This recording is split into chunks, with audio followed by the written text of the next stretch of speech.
Asik. Udah ketawa ya. Oke. Lucu. Giliran yang pertama anak kami Khairul. Indah. Fadhal.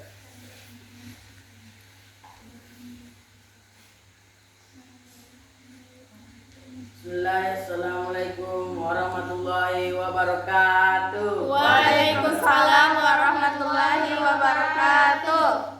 Alhamdulillahirabbil alamin. Wassalatu wassalamu ala asrofil anbiya wal mursalin wa ala alihi wa sahbihi ajmain. Amma ba'd. Segala puji bagi Allah Rabb semesta alam. Salawat dan salam semoga tercurahkan kepada bimbingan kita Nabi Muhammad SAW.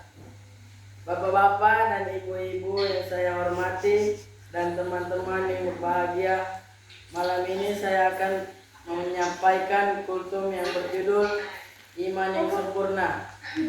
Apa itu iman? Iman yaitu percaya kepada Allah Subhanahu wa Ta'ala, para malaikatnya, kitab-kitabnya, para rasulnya, hari akhir, dan percaya kepada takdirnya yang baik maupun yang buruk, dan mencintai karena Allah dan membenci karena Allah, sebagaimana sabda Rasulullah SAW, afdalul imani al-hubbu lillahi wal bughdu lillah. Sebaik-baik keimanan ialah yang mencintai karena Allah dan membenci karena Allah.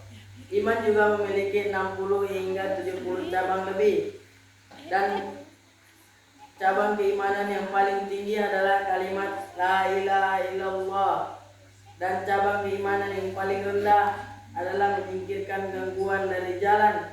Dan malu juga salah satu cabang dari iman, bagaimana sabda Rasulullah, al-haya'u minal iman. Malu itu sebagian dari iman.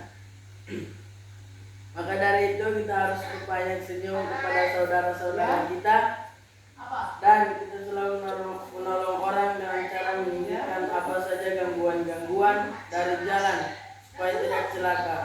Dan kita harus selalu bertawakal kepada Allah Subhanahu wa Ta'ala. Allah Subhanahu wa Ta'ala berfirman yang artinya, wahai orang-orang yang beriman, jadilah kamu penegak keadilan, menjadi saksi karena Allah, walaupun terhadap dirimu sendiri atau terhadap ibu, bapak, dan kaum kerabatmu, jika dia yang terdakwa kaya ataupun miskin. Maka Allah lebih tahu kemaslahatan kebaikannya. Maka janganlah kamu mengikuti hawa nafsu karena ingin menyimpang dari kebenaran. Dan jika kamu memutarbalikkan kata-kata atau enggan menjadi saksi, maka ketahuilah Allah Maha Teliti terhadap segala apa yang kamu kerjakan. Wahai orang-orang yang beriman, tetaplah beriman kepada Allah dan Rasulnya Muhammad, dan kepada kitab Al-Quran yang diturunkan kepada Rasulnya, serta kitab yang diturunkan sebelumnya. Barang siapa yang ingkar kepada Allah, malaikat-malaikatnya, kitab-kitabnya, rasul-rasulnya, dan hari kemudian, maka sungguh orang itu telah tersesat sangat jauh. Sesungguhnya orang-orang yang beriman lalu kafir, kemudian beriman lagi, kemudian kafir lagi, lalu bertambah kekafirannya, maka Allah tidak akan mengampuni mereka dan tidak pula menunjukkan kepada mereka jalan yang lurus, yang dijelaskan di surat An-Nisa ayat 135 sampai 127. Allah berfirman lagi di Quran surat At-Tahrim ayat 8 yang artinya, wahai orang-orang yang beriman, bertobatlah kepada Allah dengan tobat yang semurni-murninya. Mudah-mudahan Rabb kamu akan menghapus kesalahan-kesalahanmu dan memasukkan kamu ke dalam surga-surga yang mengalir di bawahnya sungai. Pada hari ketika Allah tidak mengecewakan Nabi dan orang-orang yang beriman bersama dengannya, sedangkan cahaya mereka memancar di hadapan dan di sebelah kanan mereka, sambil mereka berkata, Ya Rabb kami, Sempurnakanlah untuk kami cahaya kami dan ampunilah kami.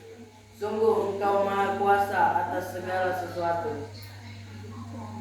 Dan Allah menjanjikan surga kepada orang yang beriman, yang dijelaskan di Quran surat An-Nisa ayat 122 yang berbunyi, wallazina amanu wa amilus solihati sanadkhilhum jannatin tajri min tahtihal anharu khalidina fiha abada wa'dallahi haqqan wa man asdaqu minallahi qila. Yang artinya, dan orang-orang yang beriman dan mengerjakan amal kebajikan kelak akan kami masukkan ke dalam surga yang mengalir di bawahnya sungai-sungai. Mereka kekal di dalamnya dan